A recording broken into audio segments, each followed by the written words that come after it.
ముందుగా సనాతన ధర్మ కుటుంబీకులందరూ కూడా శుభాభివందనాలు. ఈ రోజున మీతో చర్చించాలనుకున్న ఆలయం రావి వనస ఎండల మల్లికార్జున స్వామి వారి ఆలయ విశేషాలు ఈ రోజు మనం తెలుసుకుందాం. శ్రీకాకుళం నుంచి 55 కిలోమీటర్ల దూరంలో ఉన్న టెక్కలి దగ్గర గల రావి వలస గ్రామంలో శ్రీ ఎండల మల్లికార్జున స్వామి వారి శివాలయం కలదు. అరుదైన చారిత్రక సంఘటనలకు, ఆధ్యాత్మిక విగ్రహాలకు సెలవే మన తెలుగు నేల. ప్రాచీన కాలం నుండి శివలింగాలన్నీ చిన్నగానే ఉండేవి. అవన్నీ కూడా స్వయంభూ లింగాలే. అయితే స్వయంభూ శివలింగాల్లో అతి పెద్దది ఒకటి శ్రీకాకుళం జిల్లాలోని రావి వలసలో కలదు. మన దేశంలోని పెద్దదైన ఈ శివలింగం మన రాష్ట్రంలోనే ఉండడం విశేషం.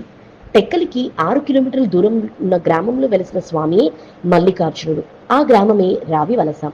రావి వలసలో ఉన్నటువంటి అతి పెద్ద స్వయంభూ లింగం గురించి కేవలం కొద్ది మందికి మాత్రమే తెలిసి ఉండవచ్చు. దాని ఎత్తు 55 అడుగులు. అందువల్ల ఇక్కడ మనకు గోపురం కనిపించదు. ఆ దైవం ఎప్పుడు కూడా ఎండలో ఉండాల్సిందే. అందుకే ఈ స్వామిని ఎండల మల్లికార్జునుడు అనే పేరు ప్రసిద్ధి చెందింది.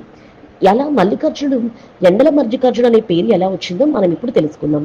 స్థల పురాణం అనేక ఆసక్తికరమైన సంగతులను మనకు తెలుపుతుంది. రామచంద్రుడు రావణ సంహారం అనంతరం లంక నుంచి అయోధ్యకు వెళుతూ శ్రీరాముడు సీతా సమేతంగా రావివలస అరణ్య ప్రాంతంలో సుమంత పర్వతంపై విడిది చేశారని ఒక ప్రతీతి కలదు.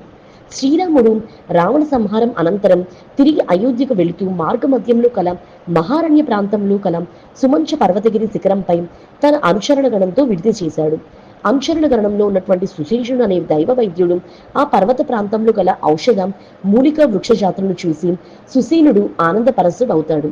కానీ చుట్టూ ఔషధాలున్న అక్కడికి జనాలంతా రోగగ్రస్తులై ఉండడం అతన్ని ఆశ్చర్యపరిచింది. ఈ ప్రాంత ప్రజల ఆరోగ్యం ఇతి బాధల నివారార్థం తను ఏదైనా చెయ్యాలని తలంచాడు. బొందితో కైలాసం చేరుకోను అనుకునేవారు తన పూర్వ వాంఛితం నెరవేర్చుకోవడానికి కూడా ఇదే మంచి ప్రదేశంగా అతనికి అనిపించింది. శ్రీరాముడు తన నిర్ణయాన్ని తెలియపరిచి తను ఈ సుమంచ పర్వత ప్రాంతంలోనే తపం ఆచరించాలని కోరుకున్నట్టుగా చెప్తాడు. శ్రీరాముడు అతని వాంఛితం నెరవేరాలని ఆశీర్వదించి తన పరివారం అనుచరులతో కలిసి వెళ్ళిపోతాడు. తర్వాత సుసేనుడు సుమంచ పర్వతంపై శివుని గురించి ఘోర తపస్సు చేస్తాడు. కొంతకాలం తర్వాత సుసేనుడు ఎలా ఉన్నాడో క్షేమ సమాచారం చూసి రమ్మని ఆంజనేయ స్వామిని పంపిస్తాడు శ్రీరాముడు. హనుమంతుడు సుమంచ పర్వతానికి వచ్చి చూస్తే అక్కడ సుసేనుడు కనిపించలేదు. కానీ అతని కళేబరం కనిపిస్తుంది. సుసేనుడు తపమాపరిస్తూ శివసాయుధ్యం పొందినట్టు భావించి అక్కడ ఒక పెద్ద గొయ్యి ఏర్పరిచి సుసేనుడి కళేబరాన్ని అందులో ఉంచి గొయ్యి పూడ్చి అక్కడ దొరికిన మల్లెపూలను ఆ ప్రదేశంలో ఉంచి దానిపై జింక చర్మాన్ని కప్పి రామునికి విషయాన్ని తెలిపేందుకు వెళ్ళిపోతాడు. హనుమంతుని ద్వారా విషయం తెలుసుకున్నటువంటి శ్రీరాముడు, సీత, లక్ష్మణ హనుమంతుతో కలిసి సుమంచ పర్వతానికి వస్తారు. సుసేనుడి కళేబరాన్ని రామునికి చూపించేందుకు జింక చర్మాన్ని పైకి లేపాడు హనుమంతుడు. జింక చర్మం తీసేసరికి అక్కడ కళేబరం స్థానంలో శివలింగం కనిపిస్తుంది. దానిపై పువ్వులు ఉన్నాయి. రాముడు సీతా లక్ష్మణ సహితుడై పక్కన ఉన్నటువంటి కొలంలో స్నానం ఆచరించి శివలింగాన్ని పూజించడం ప్రారంభంగానే ఆ శివలింగం క్రమంగా పెరుగుతూ ఆ ప్రాంతంలో ఔషధ మూలికల సువాసనతో కడిగినటువంటి గాలి శివలింగాన్ని తాకి ప్రచండ పవనాలుగా మారి వీచినంత మేర అందరికీ అనారోగ్యాలు మొత్తం తుడిచిపెట్టినట్టుగా పోవడం, ఒక రకమైన శక్తి తేజస్సు రావడం అందరూ గమనిస్తారు. శ్రీరాముడు ఈ శివలింగానికి గుడ్డ కట్టాలని అనుకున్నాం. అది పెరుగుతుండడంతో ఆలోచన విరమిస్తాడు. అప్పటి నుంచి ఈ శివలింగం పెరిగి పెరిగి మహాలింగంగా ఆవిర్భవించింది.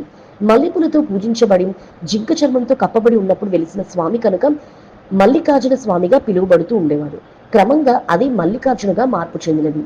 ద్వాపర యుగంలో అజ్ఞాతవాసం చేస్తూ పాండవులు ఇక్కడికి వచ్చి అప్పటి సీతాకుండంగా పిలువబడుతున్న అక్కడి కొరణలో స్నానం ఆచరించి స్వామిని పూజించి అక్కడ కల గుహలో నివాసం ఉండే సమయంలో ఈ ప్రాంతంపై అర్జునుడు శివుని గురించి తపస్సు చేశాడంట. అర్జునుడి తపస్సుకు మెచ్చి పరమశివుడు ప్రత్యక్షమై వరం కోరుకోమంటాడు. దానికి అర్జునుడు, ఓ మల్లికార్జునేశ్వరం, నీ పేరు మీద ఈ క్షేత్రం ఖ్యాతి పొందాలి అని కోరుకుంటాడు. అప్పటి నుంచి ఈ క్షేత్రానికి మల్లికార్జున స్వామి దేవస్థానంగా పేరు వచ్చింది. మరి తెలుసుకున్నారు కదా రావి వలస ఎండల మల్లికార్జున స్వామి వారి ఆలయ విశేషాలు. ఈ వీడియో చూసిన మీ అందరికీ కూడా కృతజ్ఞతలు.